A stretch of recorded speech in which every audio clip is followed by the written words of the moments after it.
दोस्तों कैसे हैं आप सब ने वीडियो का थंबनेल चेक किया ही होगा और मैं श्योरिटी से कह सकता हूँ 90 to 95% कैंडिडेट्स को ये पता नहीं होता कि डायरेक्टरेट भी कुछ होते हैं सीबीआईसी के अंदर। मेरे को भी नहीं पता था 2018 बैच से पहले। एटलीस्ट मैं तो ये कह सकता हूँ कि जब तक मेरा सिलेक्शन नहीं हुआ था तब तक मेरे को भी नहीं पता था कि ये होता ही क्या है। ठीक है, अब जाके मेरे को थोड़ा बहुत आइडिया हुआ है कि डायरेक्टरेट कुछ ऐसे होते हैं।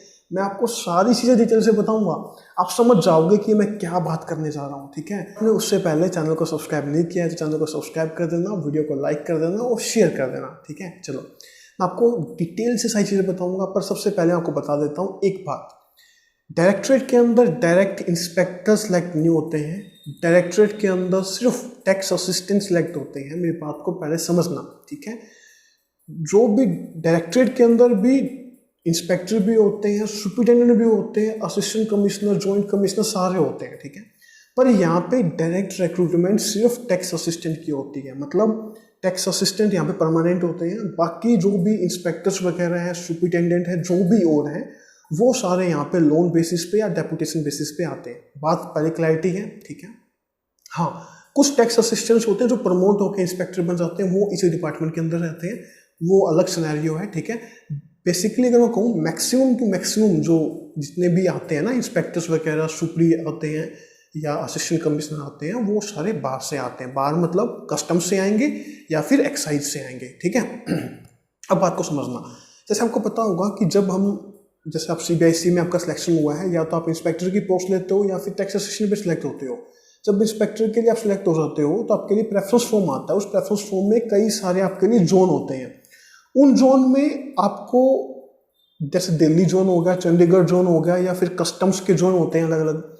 वैसे ही जब टैक्स असिस्टेंट के लिए भी प्रेफरेंस फॉर्म आता है तो वहाँ पे Delhi zone, Chandigarh zone, Jaipur zone, customs के जोन आते हैं। फिर तीसरा एक ऑप्शन होता है डायरेक्टरेट के ऑप्शन, डायरेक्टरेट का भी आता है वहाँ पे। ठीक है, जैसे 2018 बैच में डायरेक्टरेट की 120 वैकेंसी आई थी, जो ऑल टाइम हाई थी। ठीक है, और डायरेक्टरेट में डीजीपीएम क्या होता है आपको सारा बता रहा हूँ, सुनना ध्यान से। देखो, पहले क्या होता था 2017 बैच से पहले कि जितने भी डायरेक्टरेट थे, टोटल जो डायरेक्टरेट हैं वो 17 या 18 डायरेक्टरेट हैं। ठीक है, पहले जो डायरेक्टरेट होते थे वो अलग अलग थे, सबका रिक्रूटमेंट रूल अलग था, सब अपने हिसाब से चलते थे। ठीक है, पर बाद में अब क्या किया है कि अब एक कैडर कंट्रोलिंग अथॉरिटी बना दी है, जिसके अंडर में सारे के सारे डायरेक्टरेट आएंगे। जैसे ये इसका नाम होता है DGPM, directorate general of performance management. मतलब ये एक ट्री है, डीजीपीएम एक ट्री है, इसके अंदर की ब्रांच है ये 17-18 ब्रांच है, जिसे हम बोलते हैं डायरेक्टरेट।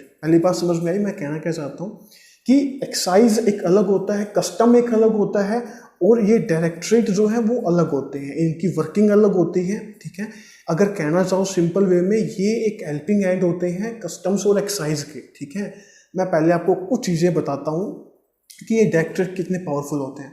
जैसे आपको पता होगा कि एक डीआरआई, अगर आपने नाम सुना हो, अगर आप या फिर आप एक्साइज या कस्टम में पहले वर्किंग हो, आपने नाम सुना होगा DRI, directorate of revenue intelligence. एक आपने नाम सुना होगा डीजीजीआई, जीएसटी इंटेलिजेंस। आपको पता है ना, अभी पीयूष जैन का था कोई जो इत्र वगैरह बेचता था, उसके ऊपर किसी ने रेड मारी थी, तो वो मारती है डीजीजीआई ने मारी थी, अगर आप लोग को ध्यान हो तो। ठीक है, तो DRI GGI the most powerful directorate है इन एक्साइज के अंदर। ठीक है, दो मोस्ट पावरफुल डायरेक्टरेट है ये। ठीक है, इनकी कंपैरिजन आप ना तो एक्साइज से कर सकते हो ना कस्टम से कर सकते हो, द मोस्ट पावरफुल। ठीक है, पर मैं बताता हूँ ये भी डायरेक्टरेट के पार्ट है। ये दोनों आते हैं डीजीपीएम के अंदर, डीजीपीएम के अंदर आते हैं। ठीक है, डीजीपीएम इनका एक तरह से कह लो कि पेड़ है, ये इसकी ब्रांचेज है। ठीक है, वैसे ही जिस डायरेक्टरेट में मैं वर्किंग हूँ उसका नाम है directorate general of anti profiteering.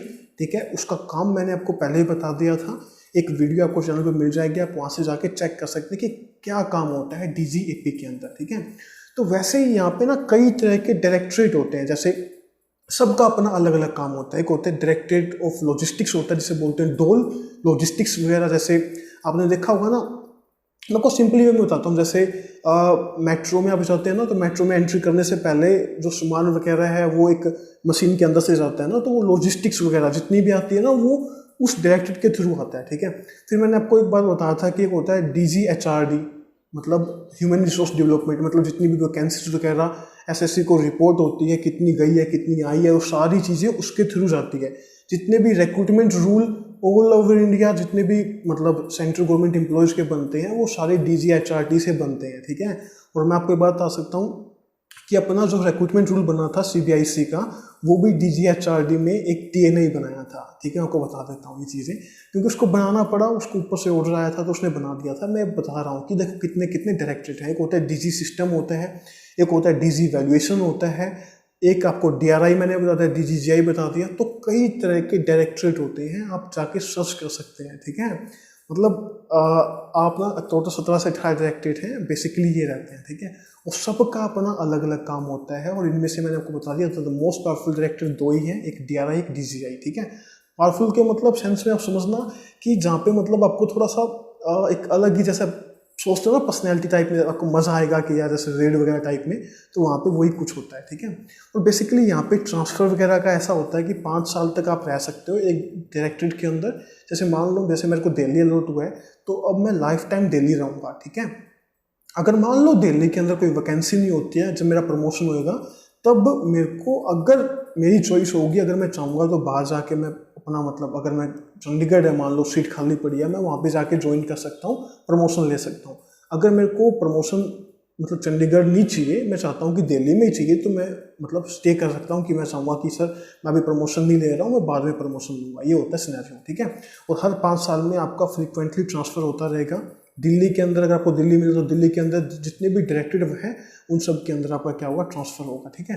जिससे आपकी जो लाइफ है ना बोरिंग सी नहीं होगी, आपको ना एडवेंचर्स मिलेगा, ठीक है। अलग अलग डायरेक्टरेट में आपको काम करने का मौका मिलेगा, ठीक है। तो मैंने मेरे हिसाब से आपको मैक्सिमम चीज़ें आपको बता दी है कि डायरेक्टरेट क्या क्या होता है, ठीक है। मैंने वर्क प्रोफाइल पे बना दिया है DGAP में क्या होता है, ठीक है। मैं कोशिश करूँगा कि DG सिस्टम में क्या होता है, DG वैल्यूएशन में क्या होता है, ये सारी चीज़ें मैं आपको बताऊँ। पर उसके लिए आपको सपोर्ट करना ज़रूरी है, क्योंकि आप जितना सपोर्ट करोगे, आप जितने कमेंट लाइक करोगे वीडियो पे, चैनल को सब्सक्राइब करोगे, तभी मेरे को मोटिवेशन मिलेगी। क्योंकि मेरे को भी तो दोस्तों के पास जाना पड़ेगा, और अगर उनको लगेगा कि इसका चैनल में कुछ दम है, तभी वे भी इंटरव्यू देंगे, ठीक है। तो आपको बस यही करना, आप सपोर्ट करो चैनल को। मैं आपको सारे डायरेक्टर के बारे में डिटेल से चैनल पर बताऊँगा कि वहाँ पर क्या वर्क प्रोफाइल होती है, कि आगे आपको भी बेनिफिट मिले, ठीक है।